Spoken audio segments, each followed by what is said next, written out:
Hey everyone, welcome back.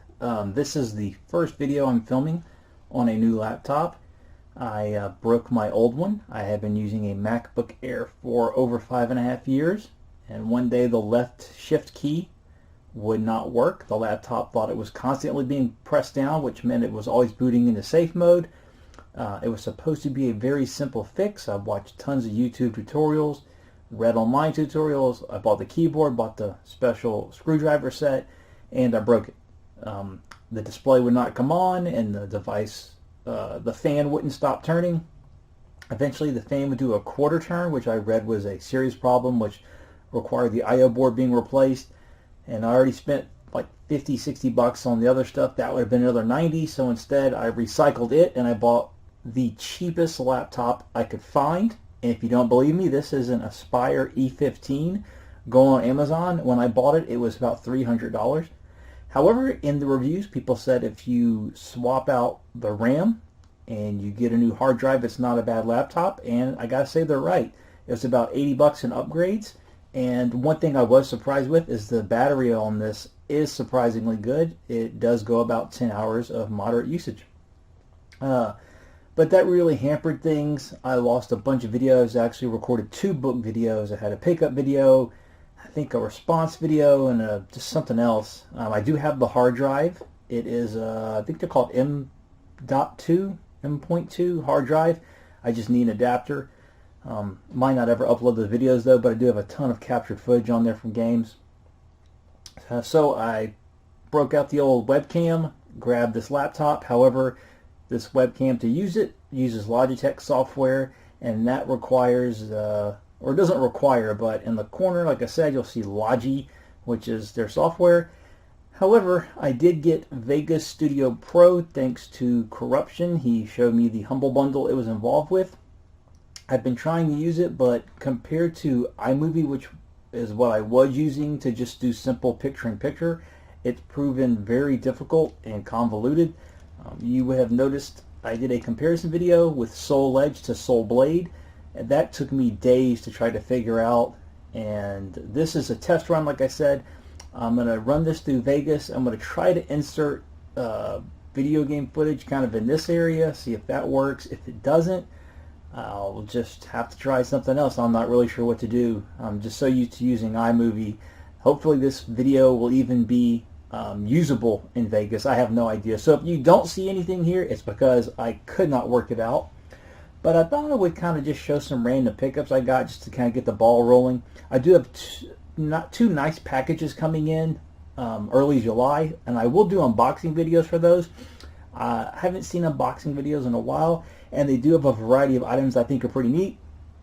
And I know kind of collecting seems to be out of vogue at the moment. A lot of people actually are selling their collections off, and that does lead to a little pet peeve I have.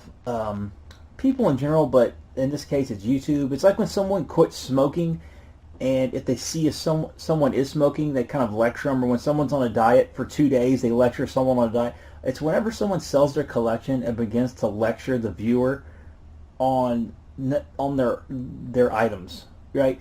Some people get rid of their stuff. They don't want it anymore. They just don't want the clutter. They prefer emulation or EverDrive. Tons of perfectly fine reasons to sell collections. Pete Snastastic sold his collection. I think he just uses emulation now, if I'm not correct. Or no, he focuses on modern games, but he will play older stuff every now and then. Yeah, he just didn't want it anymore. People's tastes change. Perfectly fine. That's not who I'm talking about, obviously. I mean, if you think you have a problem with hoarding or cluttering or whatever, and for your well-being, you want to get rid of your stuff, go crazy. That's perfectly fine. Whatever makes you happy. What I'm talking about specifically are the people who sell their things and then become very condescending to people who've watched their channel sometimes for years, and then they'll turn around and buy the stuff again and say, oh, I'll do whatever I want. Then they sell it, then they're condescending again. That just becomes really frustrating, and I rarely unsubscribe to channels, but lately I've had to unsubscribe to a few because, I mean, if we're just going to go through this cycle, you know, I would rather do something else with my time. But like I said, if you want to get rid of your collection for any number of reasons, go crazy. Whatever makes you happy makes me happy. I'm still collecting, and in that in that vein, I'll show a few things here. Not the series pickup video. That's going to be in another week or two. I did get quite a bit of stuff. I did post a Facebook photo of things I'm giving away. I've gotten those packages ready. I'm just waiting on this next batch of stuff to come in because I'm swapping some items out, improving some, things like that. But those are actually over there ready to go. So to the few people who got in touch with me, look for that in a few weeks. It was my birthday, so some of the stuff I got in will be shown in the regular pickup video. But for this one, my wife got me the Arrow release of Killer Clowns from Outer Space. I love this movie. It's one of the first movies we watched when we were dating, actually. I have the regular Blu-ray of this, but this has a lot of special features. If you see between my fingers here, those are all special features. I think the one I have just has outtakes, which are pretty good. There's one, it's the pie scene, and everyone gets hit with the pie. It looks about 8 to 10 times each. You can tell some people are finding it funny, and some people are getting very irritated because someone off screen is just slamming a pie in their face. But looking forward to checking that out. And I grabbed this one. This was cheap on Amazon, about $16, $17. It's another Arrow release. It's The Crazies, but this is the original John Romero version. I do not own this in any format. I really do enjoy it. I got a few books. Still big into late antiquity. I'm forgetting that I didn't post my previous book videos because I talked a lot about 5th century Gaul and 5th and 6th century Africa. So I picked up Interpreting Late Antiquity, Essays on the Post-Classical World. This was referenced heavily in both books I was reading, which were 5th century Gaul, of Crisis of Identity, and Surviving North Africa, or Surviving Roman. It's about the Vandal and post-Vandal conquest of North Africa and the Byzantine reconquest. That book was referenced quite a bit.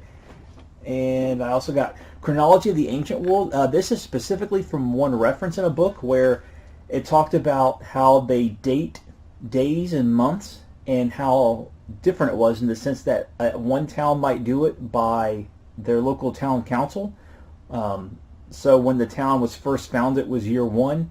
Other parts of the empire were doing it by the emperor. Other parts were doing it by a regional basis or a religious basis.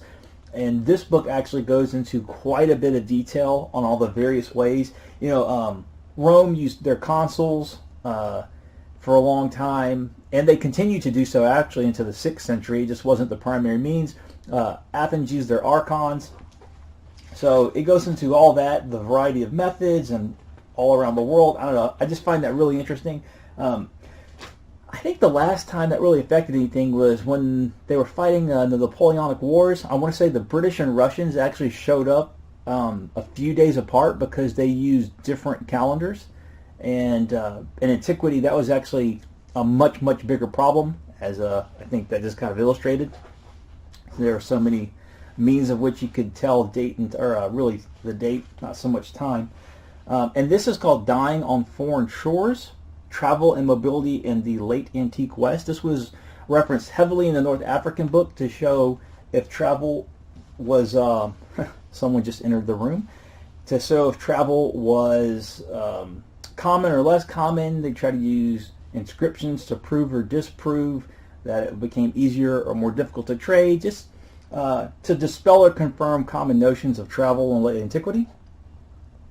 And lastly, the little tale is Herodians, History of the Empire. This is the go-to source for a little thing Caracalla tried to do. He was the son of Septimius Severus, one of the last successful dynastic emperors. He formed the Severan dynasty, where Caracalla had a scheme to trick the Persians into a trap where he proposed a wedding to one of the Persian princesses to unite the empires, and picked Armenia as the location of the wedding.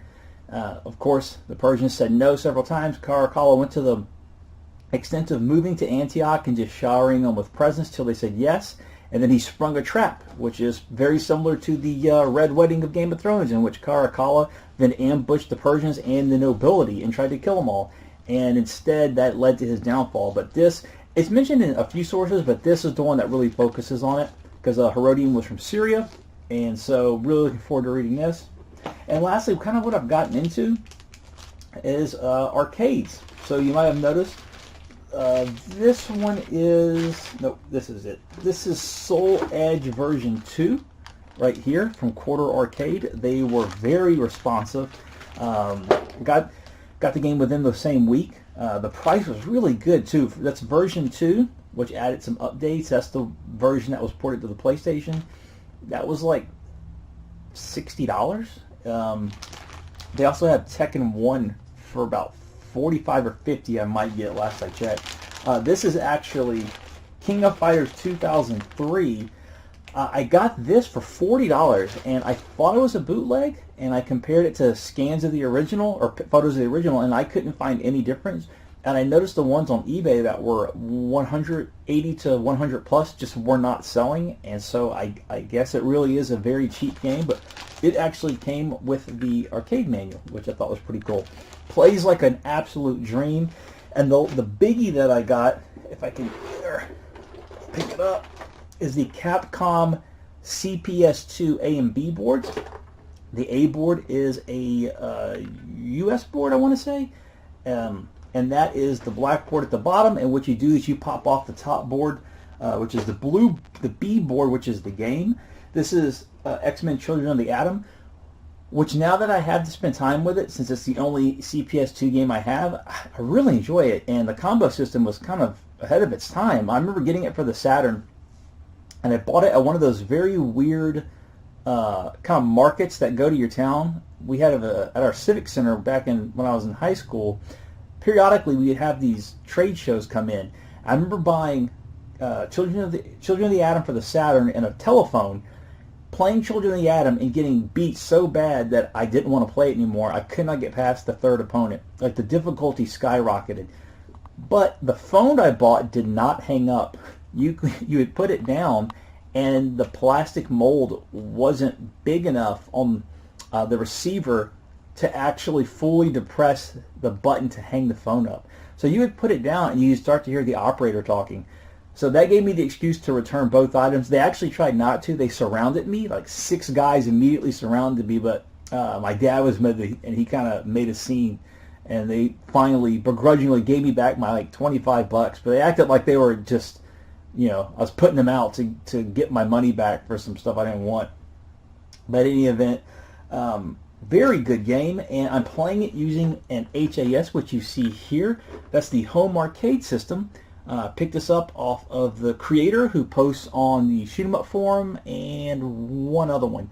It's got a kick harness attached, which is the little blue cables, which simply means you can use more than 4 buttons. I bought that from him as well. The downside is I've done my best to repair this, but the seller sent this in a UPS box with no packaging. Okay, you might see it by one of the buttons here. That white is actually glue, because they sent this in a priority mailbox the exact size of this, and it got shattered along the way. But during the interim, the price on these really shot up. At first I was going to immediately return it, so I went back to eBay, and while the A board had been selling for 80 to 120, suddenly they were going for like 140. The Capcom or X-Men Children of the Atom was always going to go for around 100. Then it shot up another 40 or so dollars. So I said, as frustrating as it is, I'll go ahead. I'll try it if it works. And surprisingly, it worked with the original battery. I read the battery will suicide the board, so I desoldered it pretty easily. I have a very basic kit, but putting a new battery in, I had to buy one. It looks terrible. It's just, looks like I burned the board. It did not turn out well. It plays fine though, so I'm not sure if you have to solder it in too well for the battery to work, or if as long as it's making a connection, you're fine. So far, so good. Really enjoying it. I want Street Fighter Alpha 2. That's like my golden one. There's also the Dark Soft board, but that's like $400. Plus, you need a B board that's broke. That's a that'll allow you to play all the CPS2 games using the A board. I really just want Street Fighter Alpha 2. That's my, one of my top 3 2D fighters. But that's been a lot of fun messing with that. If I can figure out how to put photos, I will put the photos up here of this running